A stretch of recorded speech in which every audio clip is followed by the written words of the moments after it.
चमचागिरी करनी है योगी जी की करिए, बीजेपी की करिए। मैं हूँ यासर मलिक। देखिए बोलिए, उधर कैमरे पे देखिए, बोलिए। डिबेट में बैठने की तमीज सीखिए। भाटी जी। और आप देख रहे हैं अपना YouTube चैनल YS3 न्यूज।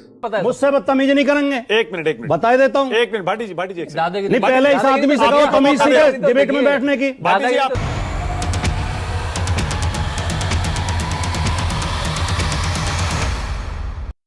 आजकल डिबेट में बहुत सारे राजनीतिक विश्लेषक ऐसे आते हैं जो बीजेपी की भाषा बोलते हैं, बीजेपी को जो है उत्साहित करने के लिए, बीजेपी में प्रवक्ता बनने के लिए ऐसे ऐसे शब्दों का इस्तेमाल करते हैं, बीच बीच में बोलते हैं, सही बात को भी काटने की कोशिश करते हैं। ऐसा ही इस डिबेट में आपको देखने को मिलेगा। जब शांतनु गुप्ता जो है राजकुमार भाटी बोल रहे थे, उनके बीच में बोलने लगे, बदतमीजी करने लगे, तो राजकुमार भाटी जो समाजवादी पार्टी के प्रवक्ता है, उन्होंने शांतनु गुप्ता की अकल ठिकाने लगा दी, यानी उनको जो बदतमीजी कर रहे थे उनको उनकी सही जगह दिखा दी है। और जो एंकर मानक गुप्ता थे, उन्होंने भी इस बात पर कड़ी आपत्ति जताई है, शांतनु गुप्ता को चुप कराया और उन्हें जो है बिल्कुल बदतमीजी करने नहीं दिया है। तो दोनों ने मिलकर जो बीजेपी के नए प्रवक्ता बनने की कोशिश कर रहे थे, उनकी धज्जियां उड़ाकर रख दी। पूरी डिबेट देखकर जाइए।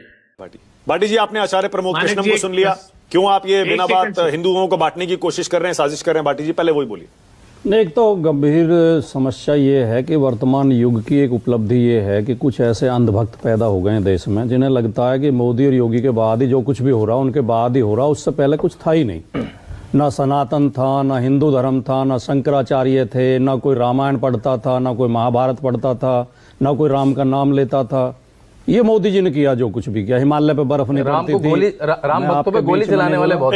मैं आपके बीच में नहीं बोला एक शब्द भी। मौका दूंगा आपको। उंगली से क्या दिखा रहे हैं? उधर देखिए, बोलिए, उधर कैमरे पे देखिए, बोलिए। डिबेट में बैठने की तमीज सीखिए। भाटी जी बीच में नहीं बोलेंगे, लड़के हैं, गलती हो जाती है, नहीं बोलेंगे, बदतमीजी नहीं करेंगे। लड़के हैं, गलती हो जाती है। चमचागिरी करनी है योगी जी की करिए, बीजेपी की करिए। मुझसे बदतमीजी नहीं करेंगे। एक मिनट बता देता हूँ। एक मिनट भाटी जी नहीं, पहले इस आदमी से कहो तमीज सीखे डिबेट में बैठने की। भाटी जी आप ही को मौका दे रहा हूँ, एक सेकंड रुकिए। आप ही बोलिएगा, आप ही बोलेंगे। भाटी जी आप ही बोलेंगे, एक सेकंड। मैं इनके बीच में एक शब्द नहीं बोला। अरे भाटी जी रुकिए ना, मैं कह रहा हूँ आप ही बोलेंगे, एक सेकंड रुकिए। शांतनु, वन बाय वन बिल्कुल प्लीज, और नो पर्सनल कमेंट, ठीक है? एक एक करके बोलेंगे, सबको मौका दूंगा मैं। आप निश्चिंत रहिए। भाटी जी बोलिए। आचार्य प्रमोद कृष्णम और जो योगी जी ने सवाल उठाए, दोनों पर टिप्पणी करना चाहते हैं। बोलिए।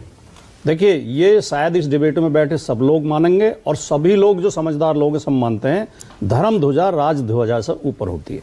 धर्म हमेशा राजनीति से ऊपर होता है। जो व्यक्ति मठ को छोड़ के राजनीतिक निवास में आ जाए, कालनेमी वो है। जो शासन के लिए अपने मठ को छोड़ दे, अपने साधुता को छोड़ दे, कालनेमी वो है। दूसरी बात, इसी जो गोरखनाथ जी का संप्रदाय है, गोरखनाथ जी की जो परंपरा है, गुरु गोरखनाथ के जिंदा रहते ही एक राजा थे गोपीचंद नाम के, उनकी मां ने उन्हें योग दिलवा दिया गोरखनाथ जी के पास ले जाके, और बाद में उसे मोह आ गया और उसने कहा कि बेटा तू वापिस आ जा।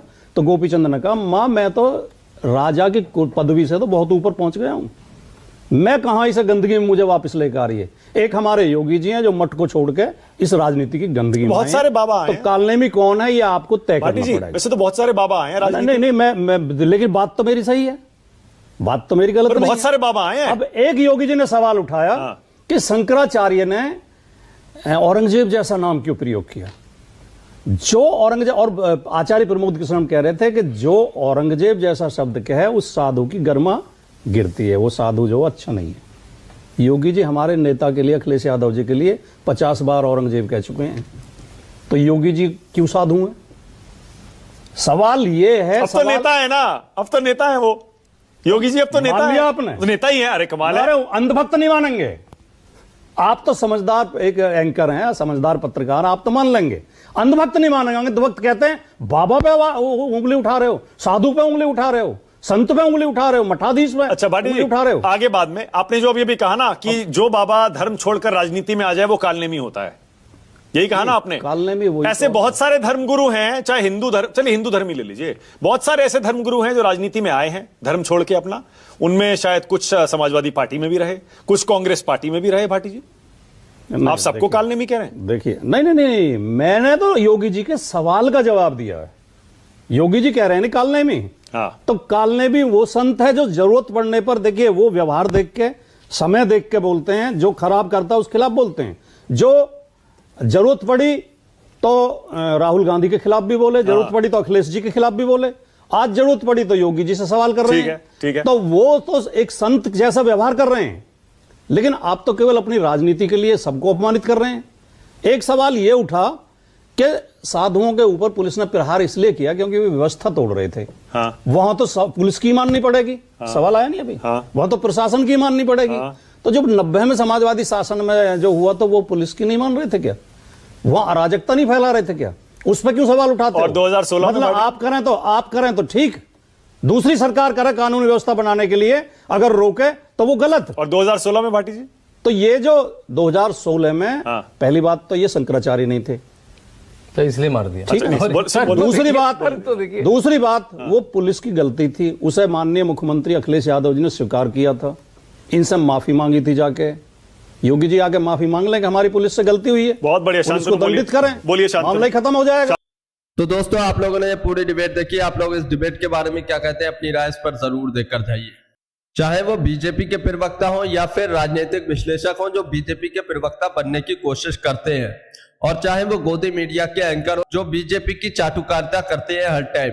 जब भी विपक्ष का कोई भी प्रवक्ता बोलता है, कोई सही बात बोलता है, मुद्दे की बात बोलता है, या फिर जो इनके प्रवक्ताओं के जवाब होते हैं उसको देने की कोशिश करता है, और जब बीजेपी फंसती है तब ये राजनीतिक विश्लेषक जो नए नए बीजेपी के प्रवक्ता बनने की कोशिश कर रहे हैं, ये या गोदी मीडिया के एंकर या बीजेपी के प्रवक्ता बीच में बदतमीजी करने लगते हैं, बात को पूरा नहीं होने देते हैं और बात को वहीं खत्म करके दूसरे टॉपिक पर चले जाते हैं, दूसरी बात छेड़ देते हैं। ये इनका जो है एक डिबेट के अंदर बहुत ही सही पैटर्न है, और बात को खत्म कर देते हैं। मुद्दे की बात उठने का बिल्कुल मौका नहीं मिलता है। मुद्दे की बात जो विपक्ष का प्रवक्ता करना चाहता है वो नहीं हो पाती है। फिर ये जो है डिबेट लड़ाई में तब्दील हो जाती है, बदतमीजी पर आ जाती है, और बाज़ टाइम इस डिबेट के अंदर आप लोगों ने देखा होगा कि गाली गलौज तक हो जाती है। ऐसे ऐसे शब्दों का प्रयोग किया जाता है जो फैमिली के साथ बैठकर घर पर डिबेट नहीं देख सकते, क्योंकि ये डिबेट का स्तर बहुत ज्यादा गिरता जा रहा है। ऐसे ही इस डिबेट में आप लोगों ने देखा होगा, जब राजकुमार भाटी बोल रहे थे और शांति से बोल रहे थे और सवालों के जवाब दे रहे थे, तब ये नए जो बीजेपी के प्रवक्ता बनने की कोशिश कर रहे थे शांतनु गुप्ता, तो ये कैसे बीच में बोलते हैं, बदतमीजी करते हैं, ताकि जो राजकुमार भाटी की बात है वो जनता तक ना पहुंच पाए। लेकिन राजकुमार भाटी ने सही अकल ठिकाने लगाई है और बिल्कुल ही खामोश कर दिया है ऐसी बदतमीजी पर। और जो एंकर मानक गुप्ता थे उन्होंने भी इस बात पर जो है कड़ी आपत्ति जताई है और बीच में रोका शांतनु गुप्ता को और बोला कि एक एक करके बात करना। आपको ये देखकर कैसा लगा, इस पर अपनी राय जरूर देकर जाइए। आप लोग ये भी बताकर जाइए कि डिबेट में बीच बीच में सबसे ज्यादा किस पार्टी का प्रवक्ता बोलता है, कौन बोलता है, और सबसे ज्यादा बदतमीजी करने की शुरुआत कौन सी पार्टी का प्रवक्ता करता है, और किसको अब मुंह की खानी पड़ती है और जनता के सामने उसकी बेइज्जती होती है। उस पार्टी का नाम, उस प्रवक्ता का नाम जरूर कमेंट बॉक्स में बताकर जाइए। अगर आप भी गोदी मीडिया का विरोध करते हैं तो हमारे चैनल YS3 न्यूज को अभी सब्सक्राइब कीजिए। वीडियो अच्छी लगी हो तो इसको एक लाइक, एक कमेंट जरूर करके जाइए।